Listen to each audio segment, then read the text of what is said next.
We called this meeting to discuss findings of research that we've been doing on the cost of maize production in Kenya.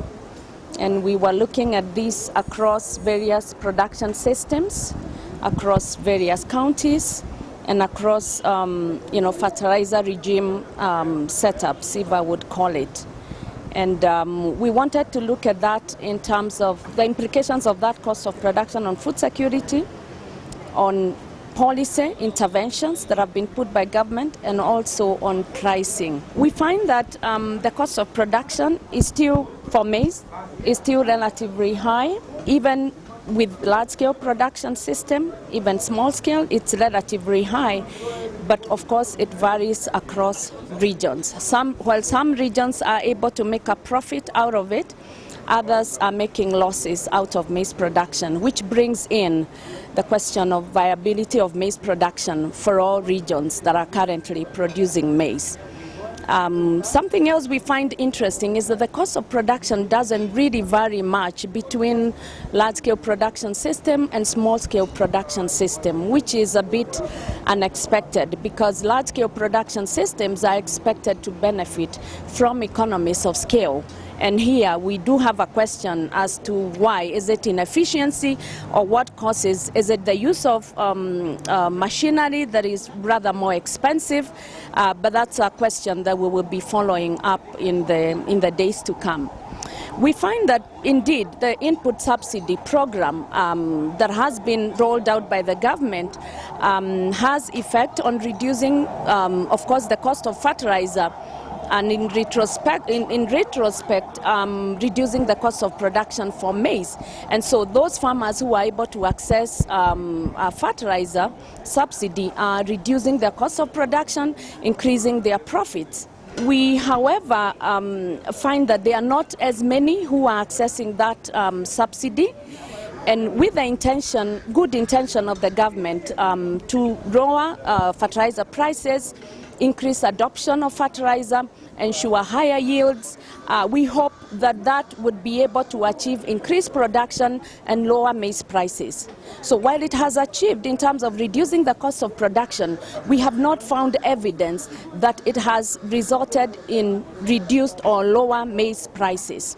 And so that's the question that comes to bear is, while some of the intended objectives and goals have been achieved, is the ultimate of ensuring lower maize prices in Kenya, and of course the byproducts, maize meal, has it been achieved? Perhaps not. Not as we would have expected within the time that the fertilizer regime has been in place. We also look at the buying by NCPB. Again, this is a government intervention. And what we find that at 2,800 last year, at 2,800 Kenya shillings per bag, it was generally above any market prices. Most of the traders and most of the farmers that didn't sell through NCPB sold at about 2,300, 1,900. And so the NCPB price of 2,800 is way above what was prevailing in the market. Then we find that only a few that were able to access this this NCPB to sell, maybe small scale due to logistical problems. Of course, these economies of scale may not have been able to benefit from this. So we find that then, while it has impact with farmers, particularly some that do access both the input subsidy and also are able to sell to NCPB, we find that they are making high profit margins compared to another farmer, perhaps even in the same region, who didn't access the input subsidy and didn't sell to NCPB, to a tune of 3 times. And the question we are asking, while we can understand the intention of the input subsidy, not very clear the intention of the price support. This is the purchases by NCPB. Because what we find that is that it is having undue benefit to some group of farmers and not everybody. That's point number one. Point number two, it tends to generally create an environment of high maize prices, because as we have said, the other market prices were between 1,800 and 2,300, but this was 28. And so when some farmers know that they can access at 2,800, and while the government may not be able to have sufficient budgetary allocation to buy all the maize, then it appears that they still hold their maize, or the environment of high maize prices is prevailing. Now, what is that doing? It is hurting consumers. And part of our data shows that actually most of even those farmers are net buyers at the end of the day. They sell during harvest, but at the end of the day they become buyers. And so we find that not only consumers, but even some of the producers who are not producing sufficient for their food, they are hurt by high maize prices.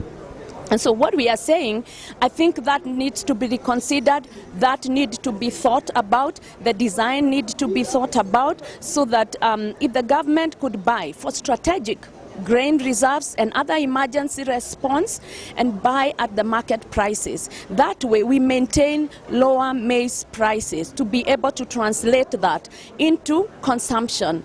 Into lower consumer prices for maize. We find that according to the mirrors is that 80% of their cost of maize meal is the cost of grain.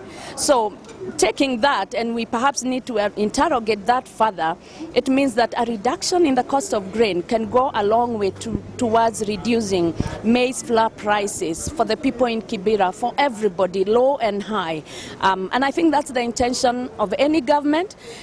Development must think about, growth and development of a country must think about having some disposable income, having some savings to spur investments, to spur growth. And that can only be if food prices are contained to allow those dynamics to take place. I'm thinking the major objective of NCPB is to be able to deal with strategic maize reserves or strategic grain reserves.